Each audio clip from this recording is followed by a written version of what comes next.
안녕하세요. 뉴맨 남성의원 김영렬입니다.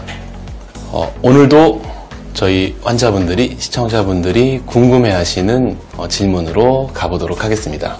첫 번째 질문인데요. 이런 질문입니다. 대체 진피로 음경 확대나 귀도 확대를 하면 턱이 지나요? 이런 질문인데요. 이거는 제가 말이 필요 없이 한번 보여드리는 게 좋을 것 같아요. 음경 확대 쪽으로 이제 계획을 두고 관심이 있으신 분들은 많이 들어보셨을 거예요. 메가덤이나 제타덤이나 알로덤 등등등 굉장히 많은 진피가 있잖아요. 자, 진피가 이렇게 생겼습니다. 사이즈는 좀 더 다양하기는 한데 그냥 대표적인 사이즈를 보여드리면 이렇게 생겼어요. 진피가. 그러니까 진피 덩어리죠. 사람의 진피든 이종 진피든요. 그러면 그 진피에 테두리를 보시면 이 진피가 턱이 있죠. 지금 보시는 모양 그대로입니다. 턱이 있죠.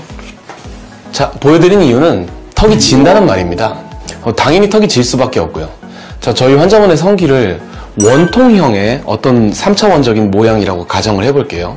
자, 이 원통형의 사이즈에 100% 정확하게 부합하는 진피를 사용을 해서 전체를 완벽하게 감싼 거예요. 수술적으로. 턱이 안 지겠죠. 혹은 턱을 만질 수가 없겠죠. 완전히 감쌌으니까. 그런데 현실적으로 그렇게 수술을 하기는 불가능하고요. 그리고 그런 진피가 나오지도 않습니다. 나올 수는 있어요. 환자분이 방문하시면 상담하고 성기의 여러 가지 사이즈를 재서 진피를 공급하는 어떤 조직은행이나 그런 이제 진피의 회사 쪽에서 그렇게 맞춤으로 하거나 혹은 병원에서 제가 그런 거를 좀 재단을 할 수 있는 어떤 아주 첨단의 설비를 갖춘다거나 그러면 그렇게 가능할 수는 있는데, 만약에 그렇게 수술을 해드리면 수술의 비용이 대단히 많이 상승할 거예요. 그래서 이런 진피를 쓰게 되는데, 다행히도 최근에는 이제 조금 더 사이즈가 다양한 진피가 나와서 제가 환자분들과 우리 방문하시는 분들과 상담을 할 때 성기의 사이즈나 이런 걸 보고 이런 사이즈가 있는데 이런 게 좀 적합할 것 같다, 이렇게 상의를 하면서 권유를 해드리기도 합니다. 자, 어쨌든 턱이 진다는 건데, 그러면은 턱이 지나요가 궁금하기보다는 이미 턱이 진다는 거는 후기를 보거나 그런 거를 보면은 아실 거예요, 이 환자분들께서. 그런데 정말로 이 영상을 보고 있는 분들이 궁금한 건, 턱이 지긴 지는데 그 턱을 없앨 수 있나요? 가릴 수 있나요? 최대한 자연스럽게 할 수 있나요? 이게 궁금하실 겁니다.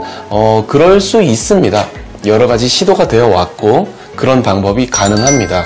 다만 저희 환자분이 재수술인지 처음 수술하시는 분인지 아니면 성기의 체형이나 그런 게 어떻게 생겼는지에 따라서는 저의 요령이 좀 바뀔 수는 있거든요. 그래서 몇 가지 좀 말씀을 드려볼게요. 일단 첫째, 턱을 최소화하는 겁니다. 제가 모양을 아주 자연스럽게 턱을 가다듬는 거예요. 두껍다가 탁 끊겨서 턱이 지는 게 아니라 굉장히 스무스하게 턱이 지도록 제가 마치 깎듯이 재단을 하듯이 만들어서 수술을 해드리면 턱이 지는 걸 최소화할 수 있겠죠.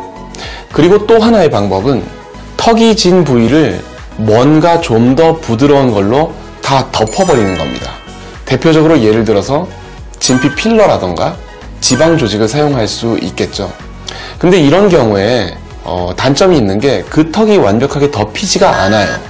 그래서 턱을 덮으려고 필러를 했는데 오히려 필러 때문에 더 오돌토돌하게 턱이 도드라져 보이는 결과가 나오기가 쉽습니다.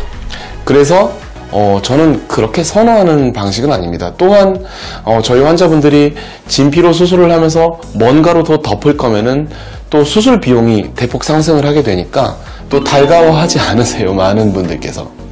어쨌든 뭔가로 덮는다, 그것도 시도가 지금도 되고 있고 여러 병원에서 가능한 얘기이기는 합니다. 자, 그리고 또 하나의 방법은 제일 좋은 방법이기도 하고 제일 간단한 방법인데, 제가 턱이 진다고 말씀을 드렸잖아요. 그런데 이 턱이 영원하냐면 그렇지는 않습니다. 상당히 좋은 방법은 시간입니다. 시간이 지나야 됩니다. 생착되죠. 약간씩 흡수도 되고 진피가 소멸하고 없어지는 게 아니라 살짝 주위 조직하고 붙어가면서, 예를 들어서 수술하고 5년, 10년 지났을 때 마치 원래 내 조직이 있던 것처럼 부드럽게 자연스럽게 좀 도톰하게 남아있는 그런 현상을 관찰할 수 있거든요. 그래서 시간이 많이 지나야 된다. 그럼 이게 궁금하시죠? 얼마나 지나야 됩니까? 사람마다 다릅니다. 자, 한 3, 4개월 정도 지났을 때 거의 턱이 희미하게 보이지 않을 정도로 좀 자연스러워지는 분이 있는가 하면 6개월, 1년, 1년 반, 2년 이렇게 지나도 턱이 조금 명확하게 만져지기도 하는 그런 경우도 있는데, 누구나 1년, 2년, 5년, 10년 이렇게 시간이 많이 지나면 턱이 반드시 점점 희미해집니다. 그래서 여담이지만 어떤 분들 같은 경우는 이런 분도 있어요. 이제 수술을 한 지 한 8년, 7년 이렇게 되셨다고 하고, 제가 봤을 때에는 명확하게 진피가 보여요. 손에 딱 잡혀서 여기 진피를 이렇게 수술을 하셨었네요. 그렇게 이제 상담을 하면 환자분이 깜짝 놀라면서 물어보시죠. 어떻게 하셨어요? 그러니까 본인은 그 턱을 못 느끼시는 거예요. 저는 그게 딱 보이는데, 물론 제가 이제 성기 수술을 계속 하다 보니까 뭐 그런 게 잘 보이는 거는 당연하겠지만, 어쨌든 본인이 불편이 없이 못 느끼면 턱이 없어졌다고 생각을 해도 되겠죠. 그래서 시간이 좀 지나야 된다. 그리고 또 하나 중요한 요인은 진피의 성질과 두께와 치밀도입니다. 얇으면 얇을수록 턱이 거의 안 보이겠죠. 확대는 덜 되겠죠. 두꺼우면 두꺼울수록 턱이 명확하게 지겠죠. 물론 확대는 많이 되겠죠. 흡수도 덜 될 거고요, 두꺼울수록. 그 다음, 진피의 성질이 치밀도가 떨어지는 거예요. 그러니까 좀 엉성한 겁니다, 진피가. 그러면은 턱이 거의 만져지지 않고 상당히 부드럽습니다. 그런데 탄탄한 느낌은 좀 떨어지겠죠. 그에 반해서 진피가 얇든 두껍든 굉장히 치밀한 거예요. 제가 좀 쉽게 표현하자면 조직이 좀 땅땅하게 뭉쳐 있다는 느낌이랄까요? 그러면 흡수도 잘 안 되고 턱도 상당히 오랜 기간 동안 잘 만져질 겁니다. 그러면은 저희 환자분들께서 만약에 고민을 할 때 나는 이런 거를 감수를 하고 좀 이런 확대 쪽, 이런 쪽을 치중을 할까? 아니면은 나는 확대 쪽은 약간은 적당히만 하면서 최대한 자연스러운 쪽으로 선택을 할까? 이런 고민이 드실 건데, 그런데 제가 방금 말씀드렸던 거를 정리를 해보면 두껍고 조직이 치밀해서 확대도 많이 되고, 그리고 길게 봤을 때 흡수도 덜 되는 그런 진피를 쓴다 하더라도 제가 모양을 어떻게 만드는지, 또는 저희 환자분들의 피부나 조직의 두께나 그런 체형이 어느 정도이신지에 따라서 결과는 좀 달라질 수 있습니다. 그래서 개인에 따라서 시도할 수 있는 방법이 여러 가지가 있다는 겁니다. 다만 한 가지 희망적인 거는 진피라는 게 시간이 지나면 지날수록 턱이 점차 희미해지기 때문에 본인께서 그렇게 불편하지만 않으면 시간이 갈수록 자연스러워집니다. 이상 많은 분들이 상당히 궁금해하시는 질문, 제가 상담을 하면서 저희 환자분들께 직접적으로 정말 많이 듣는 질문에 대해서 답을 좀 해드려 봤습니다. 많은 도움이 되셨기를 희망합니다.